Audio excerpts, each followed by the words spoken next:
கலாத்தியர் 3ஆம் அதிகாரம் 14ஆம் வசனத்தின் பிற்பகுதி. ஆபிரகாமுக்கு உண்டான ஆசீர்வாதம் இயேசுவினால், கிறிஸ்து இயேசுவினால் புறஜாதிகளுக்காக. ஏன் புறஜாதி என்று வேதம் நம்மை சொல்லுகிறது என்றால், நாம் காமின் கானானியருடைய சந்ததி. யாருடைய சந்ததி?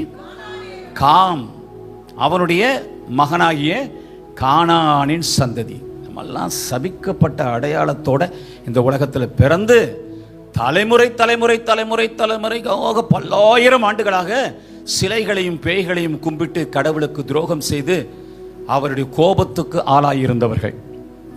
கிறிஸ்துவின் சுவிசேஷம் நம்மிடத்தில் வந்தபோது, அதை விசுவாசித்த போது, காட்டு ஒளிவ மரமாகிய கிளையாளைய நம்மை சுய ஒளிவ மரத்திலே ஒட்ட வைத்தார். ஆமென், ஹல்லேலூயா.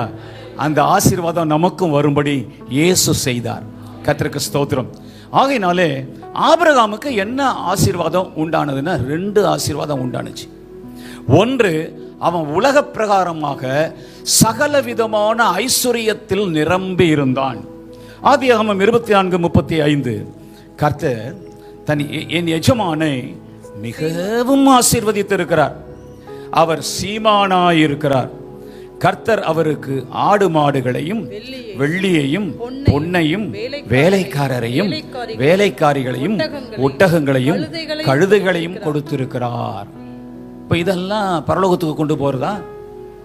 பொண்ணு, வெள்ளி, பணம், சீமானாய், பிரபுவாய், கிங்கா, ஐஸ்வர்யவானா இருந்தாரே, அதெல்லாம் எடுத்துட்டு பரலோகம் போக போறாரா? ஏன் அவருக்கு கொடுத்தாராண்டவர்? பூமியிலே வாழ்கிற வரையிலும் ஆபிரகாமுக்கு இது தேவைன்னு ஆபிரகாம் கேட்காமலே கொடுத்தாரு. ஹல்லேலூயா. ஆபிரகாம் கேட்காமலே கொடுத்தாருன்னா, புறஜாதியாகிய நமக்கு அவர் கேட்காமலே கொடுத்தாகணும். ஹல்லேலூயா. அது ஏன் நமக்கு வரலன்னா, விசுவாசிப்பதில்லை. நாம் என்ன செய்யறதில்ல? நம்புறதில்ல. 2வது, உழைக்கிறதும் இல்லை. ஆபிரகாம், ஈசாக்கு, யாக்கோபு போன்றவர்களாம் கடுமையான உழைப்பாளிகள், கடுமையான உழைப்பாளிகள். 28ஆம் அதிகாரத்தில் நீங்கள் வாசிக்கும் போது, உபாகமத்தில் உன் கையின் பிரயாசங்களை தான் கர்த்தர் ஆசீர்வதிப்பார் என்று பல அங்கிருந்த இடத்துல மாத்திரம் அந்த உள்பொருளாய் சொல்லப்பட்டிருக்கு. பல இடங்களிலே கர்த்தர் சொல்றாரு, உழைக்கிறவனை ஆண்டவர் ஆசீர்வதிப்பார். ஹல்லேலூயா. ஆகையினாலே இந்த பூமியிலே நாம துணி தருத்திரம், ஆகார தருத்திரம், இடத்தருத்திரம், இவைகளோட வாழணுங்கிற அவசியமே இல்லை. வியாதிகள், பலவீனங்கள், சாபங்கள் என்பதெல்லாம் அவர் சிலுவையிலே முடித்து ஆசீர்வதித்திருக்கிறார் என்று முதலாவது பார்த்தோம். 2வது, தனிப்பட கர்த்தர் நம்மை செல்வங்களினால் நிரப்புவதற்காக ஒரு திட்டம் வைத்திருந்தார். ஹல்லேலூயா. இயேசுநாதருக்குள்ள நீங்க வரும்போது உங்களுக்கு இருந்தது கொஞ்சமா இருக்கும்.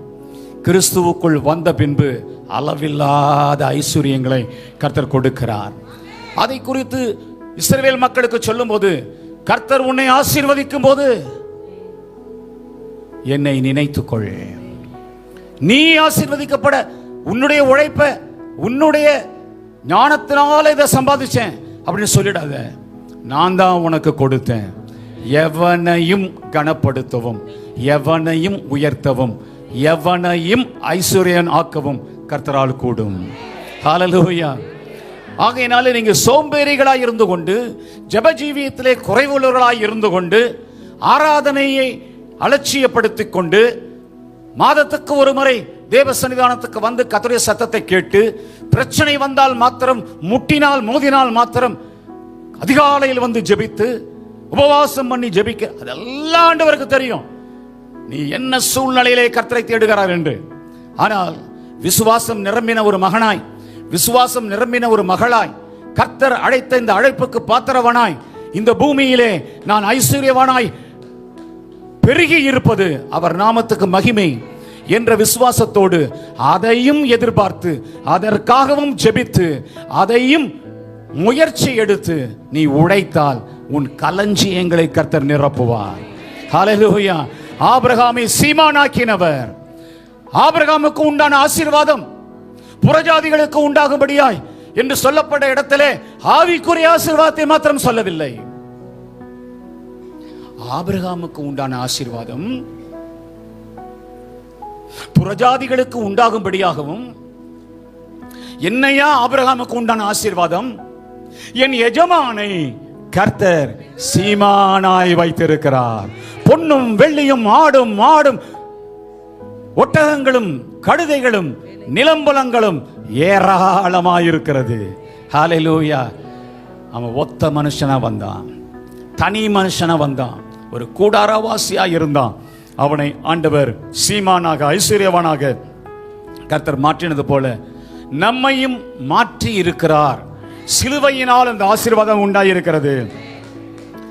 இது சிலுவையினால் வந்த ஆசீர்வாதம் ரட்சிப்பு மாத்திரம்தான் அப்படின்னு யாரும் உபதேசம் பண்ணினாங்கன்னா அதை கேட்டுக்கொள்ளுங்க. ஆனா அவங்களுக்கு இன்னொரு பகுதி தெரியலன்னு அர்த்தம். ஆபிரகாமுக்கு உண்டான ஆசீர்வாதம் எதன் வழியாய் வந்தது? மரத்திலே தூக்கப்பட்ட எவனும் சபிக்கப்பட்டவன் என்று எழுதியிருக்கிற பிரகாரம் கிறிஸ்து நமக்காக சாபமாகி சிலுவையில தொங்கி ஆபிரகாமுக்கு உண்டான ஆசீர்வாதத்தை எனக்கு கொடுத்திருக்கிறார். ஹல்லேலூயா. கைகளை அசைத்து ஒரு அல்லேலூயா சொல்லுங்க பாருங்க.